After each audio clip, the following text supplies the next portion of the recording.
What's up, everybody? Welcome to the CanesInSight Daily Podcast, powered by Anajar and Levine Accident Attorneys. It is Sunday.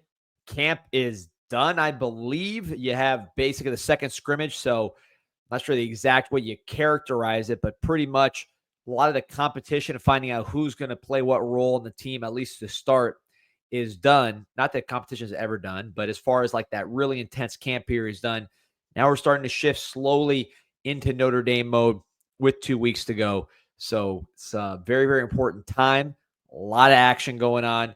I'm going to talk about basically what's happening, man. It's an exciting time. As I mentioned, a lot of people just confident and fired up about the state of the program. I'm one of them. So we'll talk about playmakers emerging, guys that are really, really showing themselves and that could be big factors on this ball club. First, talk about some folks that are always big factors. That is Anajar and Levine Accident Attorneys. If you or someone you care about has been injured in an accident, you could be entitled to significant compensation. Dial 1-800-747-FREE, 1-800-747-3733. Take back control of your life with Anajar and Levine. Chat's going crazy already, man. People are fired up on this Sunday. Want to know who balled in today's scrimmage. One thing I'll say is I can't say too much specifics on the scrimmage exactly just because we're not supposed to do that. But I can give you some general thoughts and things that are going on here. Shout out to Miss Tony. Appreciate you in the chat. Now we know it's official. But here's the deal. So the vibe around that practice, and there were a lot of boosters there, family members, the scrimmage. And I will say people left with a smile on their face, coaching staff, just seeing Mario around, man. This is a confident coach. Obviously, he's always working hard. He's always losing sleep over the next edge. He's so wired and he's so dialed into what he's doing.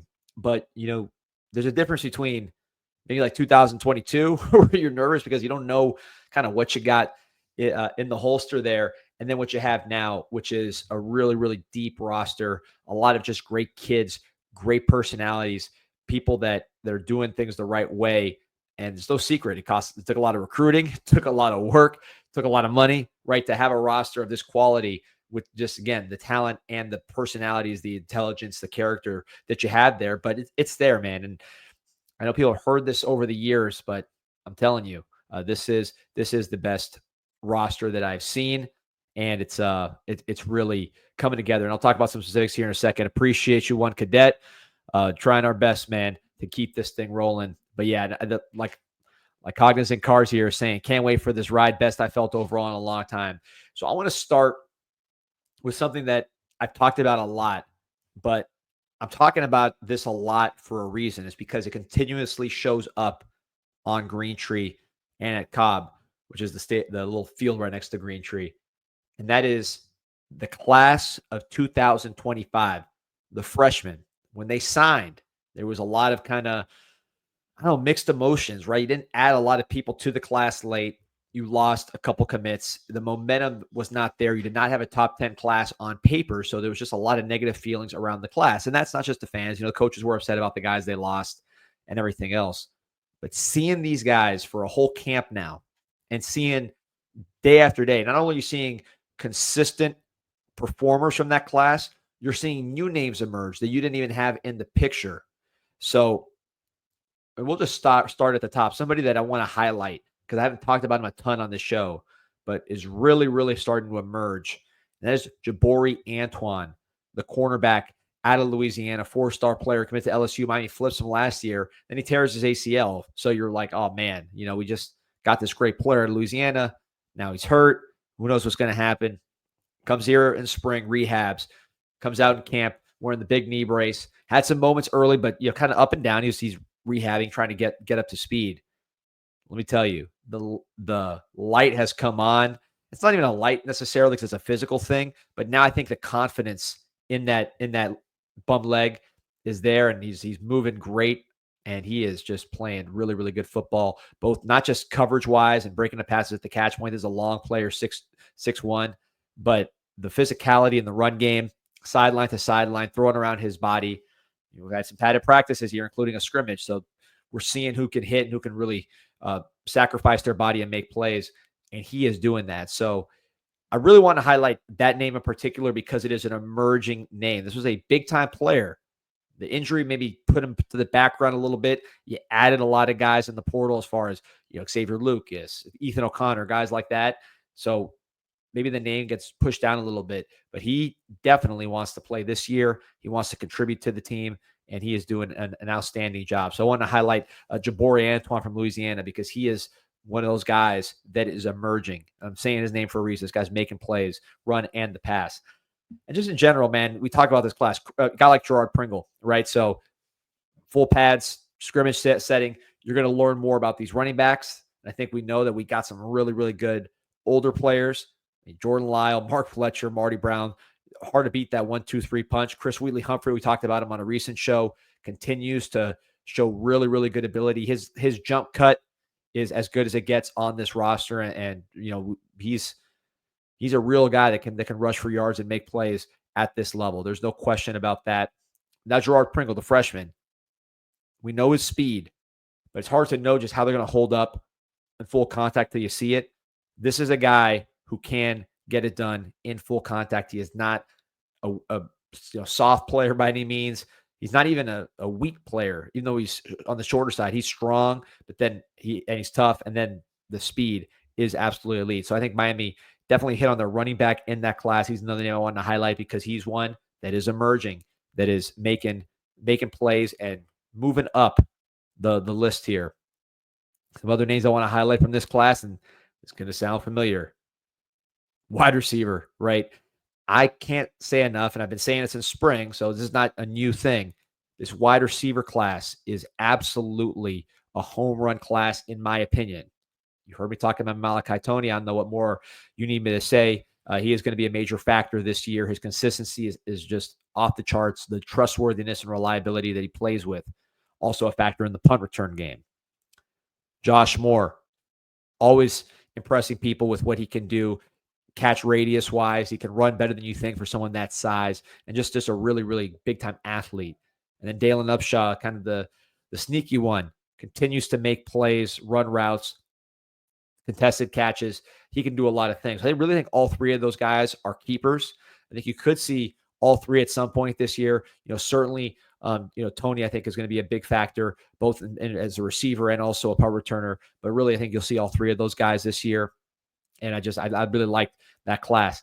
Tight end, we talked about a lot. One name I've been mentioning more and more lately, Luka Gilbert, 6'7", up to 263, 265 from Cincinnati, Ohio. Huge. You see him. It's hard to miss him because of the height, because of the strength. And he's a good looking 6'7". He's not a gangly guy. He's not an awkward guy. I mean, he just looks the way you want it to look. And then we've talked about his blocking. He likes to block. He was a blocker in high school. He obviously has the size of over 260 pounds. But this guy can really catch the football. And I think that was something that was maybe lost during the evaluation process of him. Everyone's like, oh, he's going to be a tackle or something like that. This guy's a tight end.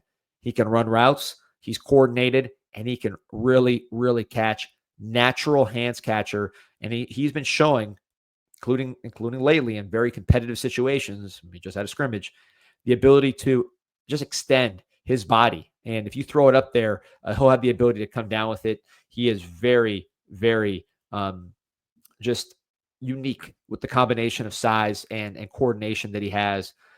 He could be up to 270 and still be able to run and get open and catch the ball. So, shout out to Luka Gilbert. We talked about Dante Simpson before, Kellen Wiley, some of the things that those guys can do. Bryce Fitzgerald, again, I'll continue to mention.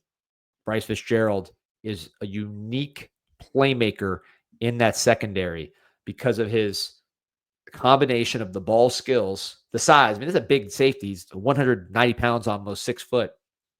And the physicality has been showing up here, which is a big question on him. But his ball skills, running a 4-3, 4-4, it changes the game because he can cover too now. He can line up a corner and cover you in pass coverage. Even if he's not intercepting the ball, he's changing throws because he covers so much ground. And he's just such a smooth athlete. So we've been worried about safety, rightfully so.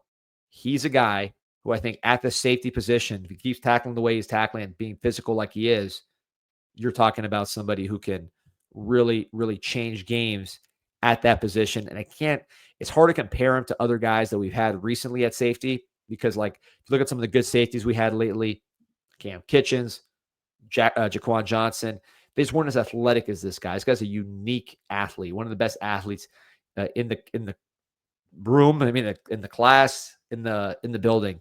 So shout out to Bryce Fitzgerald, other guys making plays as well. But I wanted to highlight those names because I just think this class of 2025 is going to be one of those that we look back and we say we didn't feel great about this on signing day, but we feel great about it now.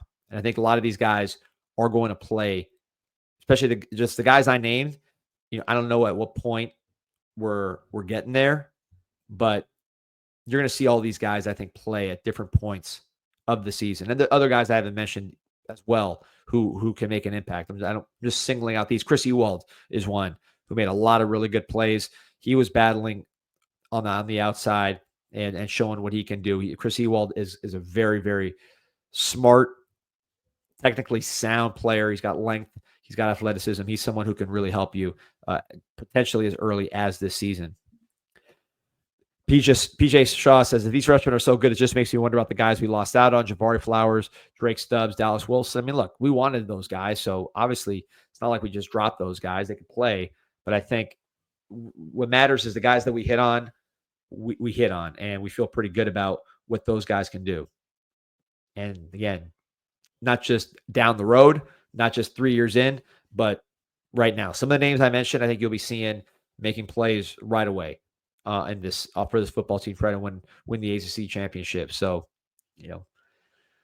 class of 25, man, those are some very good names at positions that really we needed help, right? Safety, man, Bryce Fitzgerald can be that guy. That's a huge question mark off the table. Wide receiver, you might be set for a few years now with those guys if you keep them together, and then add pieces around them. They're still upperclassmen that can play. Dante Simpson at defensive tackle, that's a position you could not just strike out on. You need the guy there. So adding him to the table, you feel pretty good. Philly Kane asked me, did I see the Notre Dame press conference? They're concerned about their quarterback play. Yeah, I think they're going to have some issues. Just really based on the fact that if you haven't had a quarterback this whole time as your guy, you're talking about 50% of the snaps, maybe, at least. So these aren't players that have played a whole camp as a starter, whereas Carson Beck, I'm going to talk about here in a second, has been. So that's just a whole different situation. Carson Beck, the second he stepped out with a healthy arm, there's been no question who the starter is, and he's been getting every first-team rep. I don't think I can't even think of very many first-team reps that he has not taken on top of all the experience he already has. That's just a whole different animal when you bring in a guy who's not only not played, but in camp, he's only played 50% of the snaps or less. The preparation level is just totally different. Now, Beck missed spring because of the injury, but it wasn't his first rodeo. He's been in many, many spring practices before that. So that experience factor, beyond the fact that no one's, from a talent standpoint, steps to the table and sees that job at Notre Dame, I just think the experience factor is going to be huge. Joe B saying, I really like our coaches in the secondary. I think they have something to do with how our secondary is looking at camp as well. I mean, they're proven coaches, guys that with high market value, right? So you know that other teams wanted these coaches, which is positive. And then you give them guys like Xavier Lucas, you give them guys like Ethan O'Connor, you inherit guys like OJ Frederick, Damari Brown, Zechariah Poyser, Jacoby Thomas. His physicality makes a difference out there. We talked about Bryce Fitzgerald. Dylan Day's been doing some things. If you talk about Bobby Pruitt, he's someone that can play linebacker, but also like a safety as well. So he's someone who has versatility. A lot of really good players in that mix. It just looks different from last year. That's you ask me that. What are the biggest differences from last year? Obviously, the scheme is different. I think we're going to know more about that when we see actual games. At least, from the sideline, you could see certain things are different with the stunting and things like that. But yeah, I'll know more during the games. We could really break down the defensive scheme. But the big picture difference for me year to year is just the size of the secondary and the talent in the secondary.